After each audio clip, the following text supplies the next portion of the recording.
Doctor साहब, मैं एक चीज और जानना चाहूंगा आपसे, क्योंकि आप निदेशक के पद पे रहे हैं तो आपका बहुत आमना सामना हुआ होगा राजनीतिक नीतियों से, राजनेताओं से, और उसका जो इम्पैक्ट पड़ता है मेडिकल फैसिलिटीज में उस पे भी।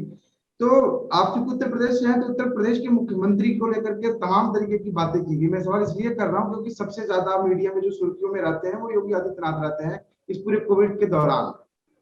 तो मैं जानना चाहूंगा कि अगर मैं आपके नजरिए से देखूं, एक डॉक्टर और एक जो सरकारी जो कामकाज का रवैया होता है, तौर तरीका होता है, उसमें आप योगी आदित्यनाथ की कार्यशैली को किस रूप में देखते हैं?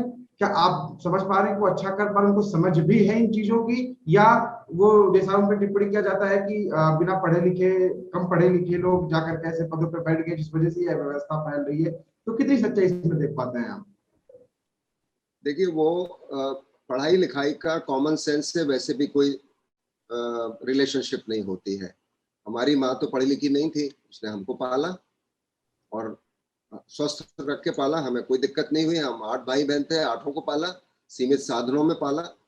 तो एक तो, और ये कहें कि योगी जी क्वालिफाइड नहीं है, ये तो बात उचित नहीं होगी, क्योंकि वो तो बहुत, तो उनको हर चीज की एक, देखिए जो राजनीतिज्ञ होते हैं, और वो तो खैर एक धार्मिक उससे भी आते हैं, संस्था से जुड़े हुए हैं, तो उन्होंने तो अध्ययन भी बहुत किया हुआ है। वो एक अस्पताल चलाते हैं, उनके उनका जो ट्रस्ट है महंत अवध्यनाथ वाला, उसमें एक हॉस्पिटल है जिसके वो उस देख रेख करते रहे हैं जब चीफ मिनिस्टर। उससे पहले वो 5 बार लोकसभा सांसद रहे हैं।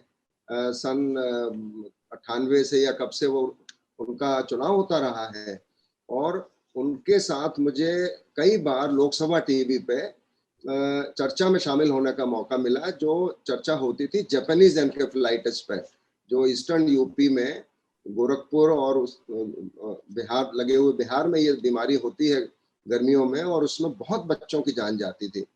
तो केवल एक यही मेंबर ऑफ पार्लियामेंट थे, जो लोकसभा सांसद थे, जो इस बात को लोकसभा में भी उठाते थे, और लोकसभा की जो चैनल है उस पर वो आके उस बात को सकारात्मक तरीके से कि किस तरह से इसको हम डील करें, जिससे वहां पे लोगों की जो जान, बच्चों की जान जा रही है, वो न जाए।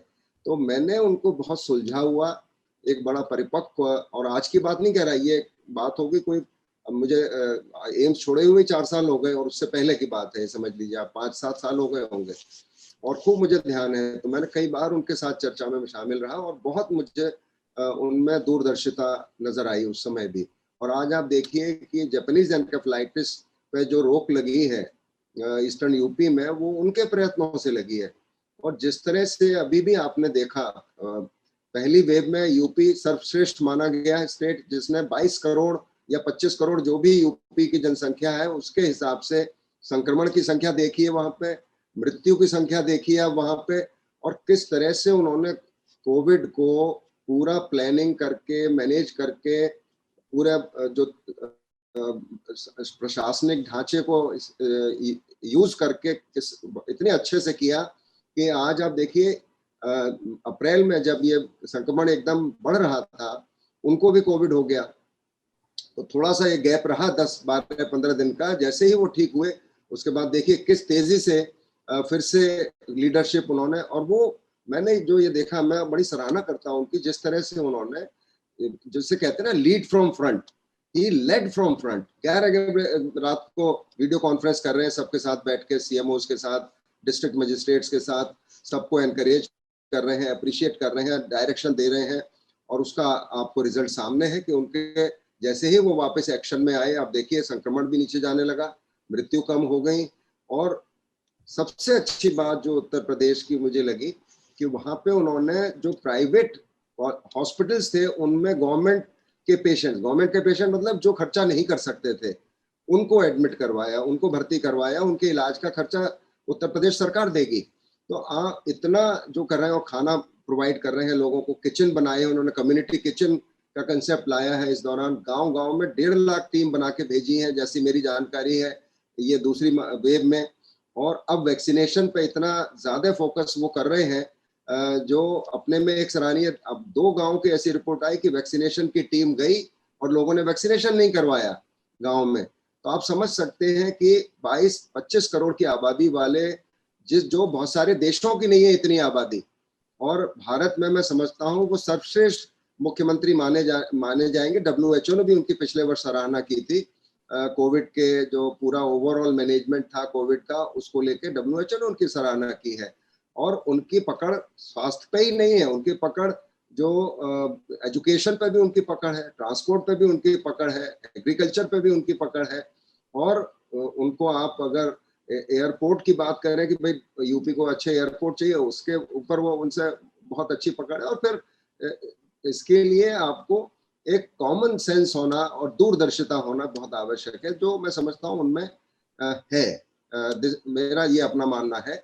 और I am really impressed the way he has conducted as led from front, और कोई आलोचना की परवाह नहीं की। देखिए, आलोचना तो करने वाले करते हैं, और आलोचना मैं समझता हूँ वही लोग ज्यादा करते हैं जिन्होंने जिंदगी में कभी कोई काम नहीं किया होता।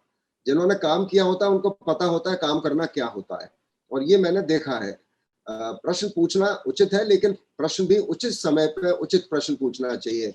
गलत समय पे गलत प्रश्न पूछेंगे तो उसका जो है मतलब ठीक नहीं होगा।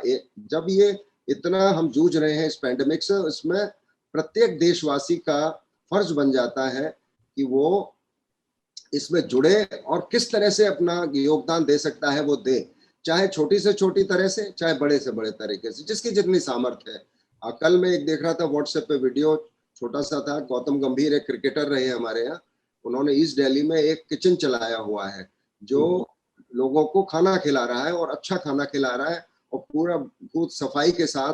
तो ये इस तरह के भारत में क्या चलन हो गया है कि लोग आलोचना तो तुरंत करना शुरू करते हैं और खुद कुछ नहीं करते हैं। ये बहुत बड़ी समस्या हमारे देश में हो गई। हर आदमी दूसरे को बता रहा है कि भाई क्या करो, आप खुद कुछ मत करो, बस ये है। Namaste.